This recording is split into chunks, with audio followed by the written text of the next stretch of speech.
Hey there friends, thanks so much for joining me today. My name is Sarah and today I am sharing with you my TBR pile for February 2022.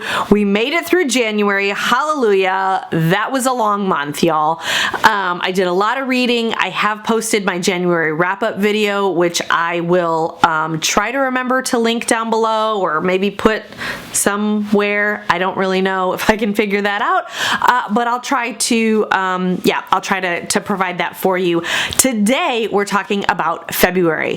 So, a couple of things. Obviously, I am posting this a few days late. We're already a couple of days into the month, but this is the first time we've had snow here in North Texas, and so everybody has been home. It has been a really loud house, and this is the first time my husband and my son are out playing and doing guy things. So this is the first time I've had a chance to sit down in a quiet house and film this video. So that's the first thing. I know we're already a couple of days into the month, so I know I'm late. Sorry, forgive me.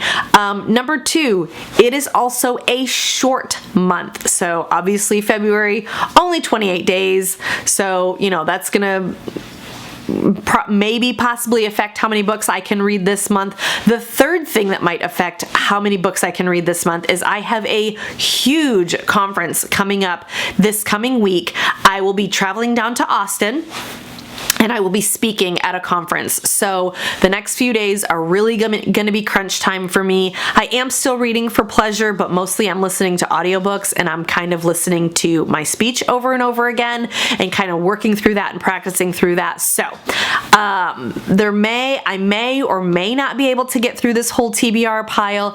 I'm just gonna give it my best and we're gonna see how it goes. So without further ado, since we don't have a lot of time left in this month, let's go ahead and let me show you what I'll be reading for February. Okay, so first I want to talk about the audiobooks that I'm going to be listening to. I have mentioned already that I am working through the Outlander book series. I have not started the TV series yet. I think it's on I think it's on Netflix. I'm not for sure, but I have not started on that series yet. I really want to work my way through the books first. And so I am on book number 5 of the Outlander series. It's called The Fiery Cross. I listened to part of it. Oh, and all of these are by audiobook because they're all like at least 800 pages long. I don't have the patience for that. So I'm working my way through the audiobooks. I started book number 5 in January and only got about 17 hours in. And this audiobook is 56 hours long. So that meant I had 39 hours still to work through at the beginning of February. Now, like I said, we're a few days into February at this point, so I have continued to listen to that, and I've got, I think, about 15 hours left on book number 5, The Fiery Cross. So I'm going to be finishing that one up hopefully this week, actually hopefully in the next few days, and then I will be moving on to book number 6, which is called A Breath of Snow and Ashes. This is another super long audiobook. I couldn't figure out how long, like how many hours the audiobook is, but when I Googled it, it says the page count is 1,157 pages, which I feel like is about how long book number 5 was. So I think we're probably looking at another 56, maybe 57 hour audiobook. These are the only books that I cannot read in the first checkout from Libby. My library allows a 2-week checkout, and I cannot listen to these in 14 days. It takes me like 17 to 18 days sometimes to listen through these. So we're just gonna be working on it. Fortunately, like I said, I am driving down to Austin, so I will have, you know, hopefully some time in the car to be able to listen to some of these books. Also, I usually listen on 1.25 speed. I don't know if you're aware that you can change the speed of your audiobook, but that is really helpful when I'm working through some of these really long books.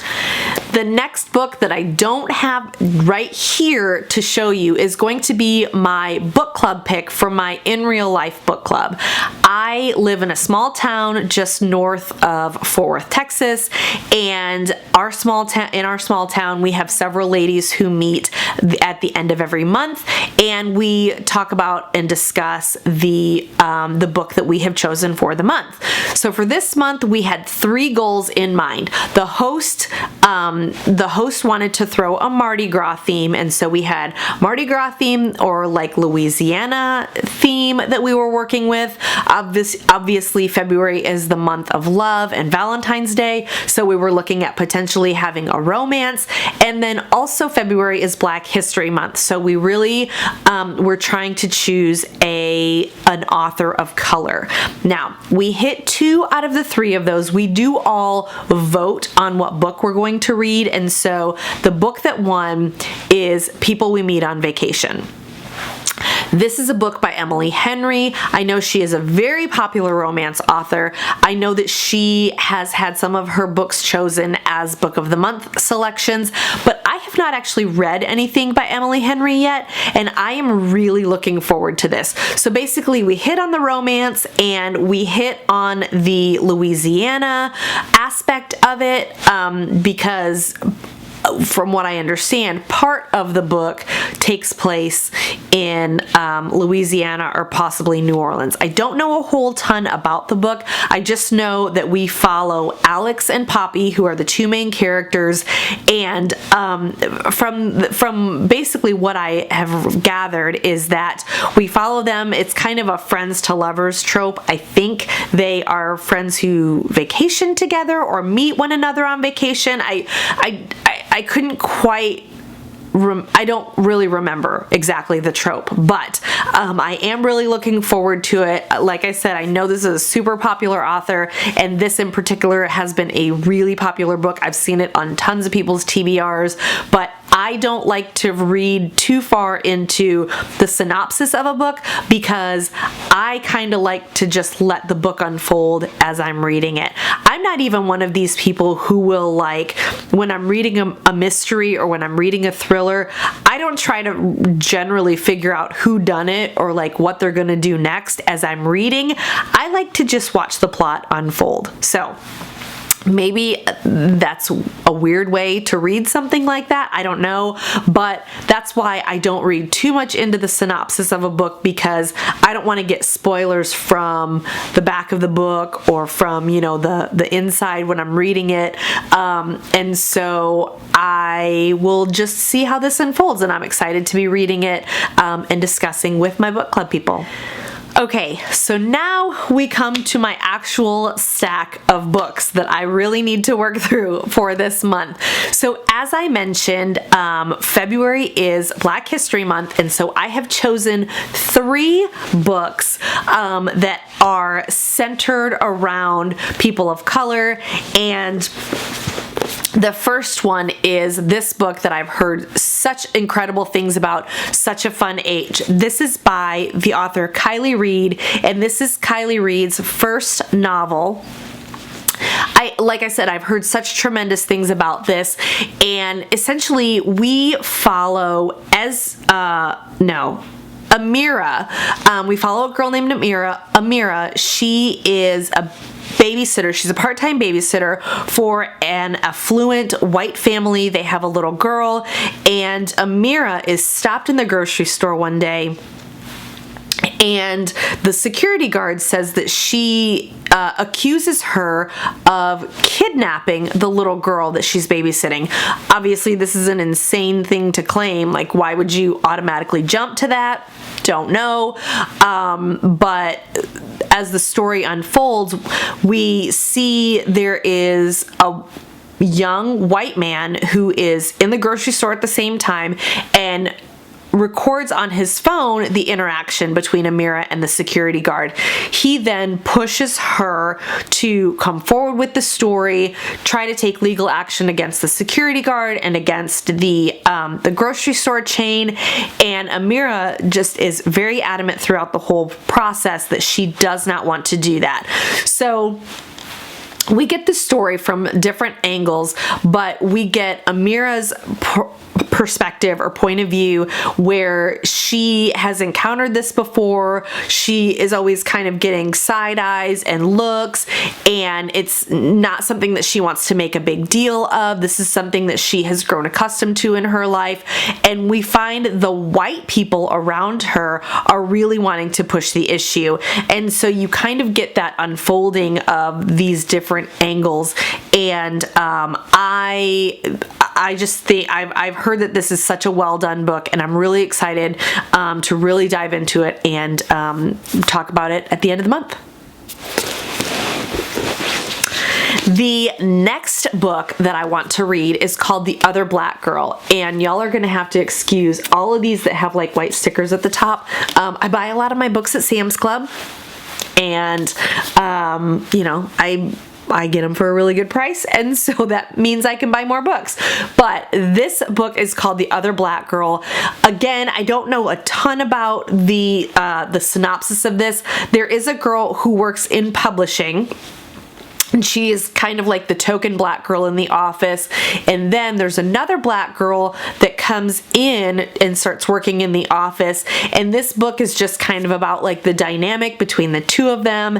And from what I understand, it's a little bit of like the power struggle and how that all kind of unfolds. Again, I don't know a ton about this, but I have heard very good things about this. And another one that I'm really excited to read more about. The third book that I am reading is The Vanishing Half, and this is by Britt Bennett. I think this was actually the winner of the Book of the Year for 2020 for Book of the Month. It's got the gold seal on it, and so I don't know if that means it was one of the finalists or if this was actually the winner. I think it was the winner. But in The Vanishing Half, we follow twin sisters. I think they're twins. I do know that they're sisters. We follow two sisters, and they are lighter skinned, and so they could be white passing if they chose to be.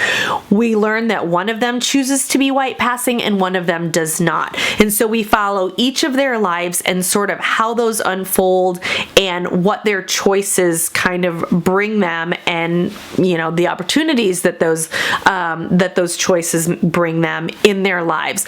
And I can't quite recall, I know everyone and their brother has reviewed this book, but I feel like we follow how their lives go separately, and then there's something, maybe a family tragedy or something, that brings them back together again. And so I feel like we end up following how they come back together as well. I could be wrong on that, but I'm gonna find out here in the next few weeks when I read The Vanishing Half. Okay, so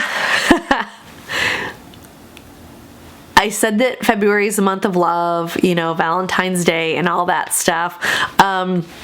Something that I feel like I need to admit to you guys is I am a watcher of the Bachelor and Bachelorette franchise. Not as much as I used to be. In fact, I never even saw a single episode until my husband and I started dating about 7 years ago. And then we started watching it together. It was kind of, you know, a little bit comical.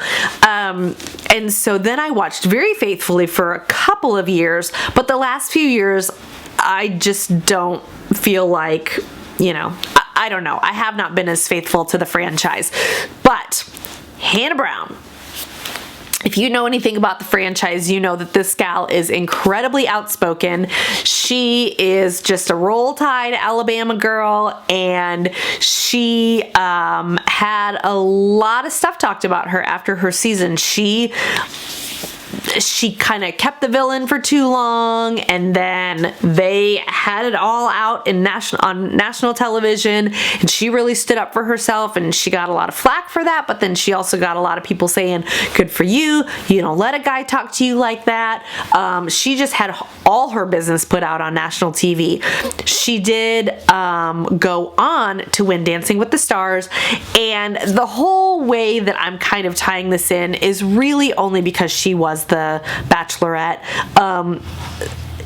A allegedly this book is not all about her time on The Bachelorette. It is kind of about the lessons that she learned from going on the show and sort of having her whole life put out there for public consumption. But it is really more about, finding herself and coming back to herself and really, finding a calling and finding a purpose. So I think she's just a sweet little Southern girl with, a lot of guts, and I am excited to read this. I will say I started reading it and I'm on page 14. This is what I'll say. If you know anything about Hannah Brown and you don't like the way that she talks, you don't want to read this book, because her voice so strongly comes through as you're reading this book. Okay, I've got 2 more books to talk about, and these are really just hopefuls for this month because they are 2 chunky books. The first one is Leanne Moriarty. This is Apples Never Fall. This is, my sister said, this is an incredible family drama. It's about some siblings and their parents get murdered, and they have to basically figure out who would want their parents dead. This is again an affluent family, and so I feel like kind of with that you're going to get people who love them, but then you're also going to get people who just absolutely hate them, whether it's from them being shady people, like the wealthy people being shady, not treating people well, or whether it's from jealousy or what. I feel like this is going to be a good kind of whodunit. My sister said it was really incredible, and I am really, really excited to read it. This next one, like I said, this is really just a shot in the dark. I don't think I'm going to get to this month, but I cannot wait until I have time to read it. It is my very first Stephen King, 11/22/63. I almost feel like I should wait until November to read this, but this is a book that's over 800 pages, and I just can't wait to read it. This is, like I said, it's Stephen King.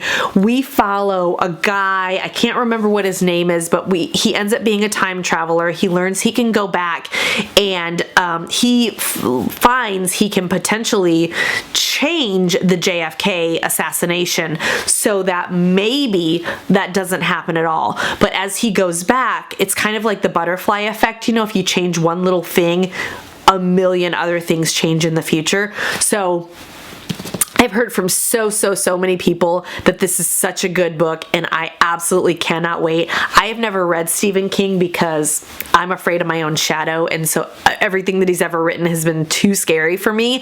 But my husband watched, my husband's a huge history buff, and he's watched a couple of documentaries on the JFK thing, and so he's kind of gotten me into that. So I'm super excited to read this. And those are the books that I am hoping to read for February. Like I said, it's a short month and it's a crazy month with my conference and everything coming up here in the next few days. So I don't actually know how far I'm going to get into this TBR, but that's also kind of the fun. It's definitely a challenge, and at least I know from the onset what I want to focus on, and I don't have to just stare blankly at my bookshelf. So those are the things that I am planning to read this month. Please let me know what you are planning to read and what you're excited about. And also, I'm looking to potentially join a virtual book club as well, but I feel like there's so many that are out there that I don't really know kind of where to start or where to jump in. So if you know of one that you love, please leave me a comment down below and let me know.